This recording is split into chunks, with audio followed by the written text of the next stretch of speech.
So let's start with a quick setting the bar story, which, oh my gosh, these are what, Kelly?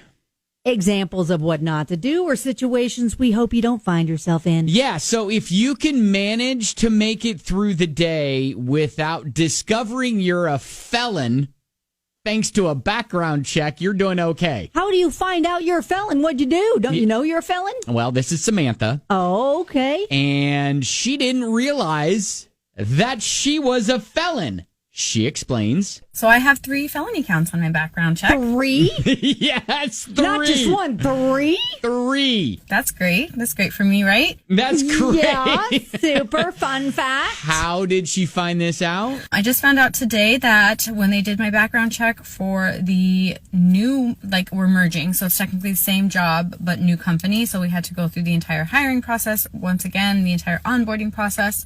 I work in a financial firm, so luckily for me, they do a very thorough background check, thorough fingerprinting check. One is burglary, identity theft, possession of a controlled substance. Oh, wow. Those are all on my record and have been since 2014, and I did not know that. Yeah.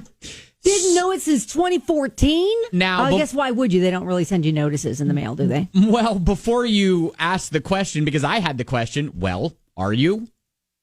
Yes, did you do it? Yeah. Are you guilty? Are you just doing this? Did you forget that you did burglary and all this stuff? I feel like that wouldn't be something that you'd block out. Right. Mentally. Her identity was stolen. Oh, gosh. Yeah, so they were able to clear her thanks to fingerprints. Wow. And her fingerprints are not in the FBI system. So... but for some reason, someone used her name and birth date and committed some crimes back in 2014. I was going to say, but didn't they fingerprint that person back in the day to distinguish between? Because lots of people have the same names.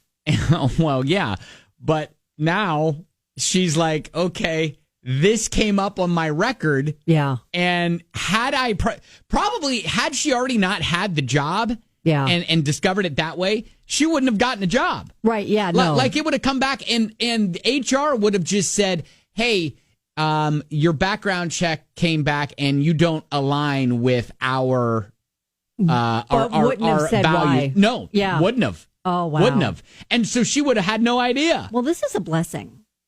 That this has been kind of like a stain on her record since right? 2014, so and now at least she knows about it. She knows about it, and hopefully now she can get it off her record. But yeah, a little setting the bar story. If you can manage to make it through the day without finding out you're a felon, thanks to a background check. Oh my goodness! When you're not one, then you're doing okay. Should I run a background check on myself just to see what comes up? Should we all do that? What if this is more common than you let think? me just Google. Do you just Google it? Felon. Oh, you're putting the felon in there. Yeah, so that it remembers that search. That's great. Well, there's a lot of R. Kelly that pops up when I say Kelly K. Felon. No, not me. It's not Kelly K. All right, so there you go. That's your setting the bar story here on 99.7 DJX. That's just fun.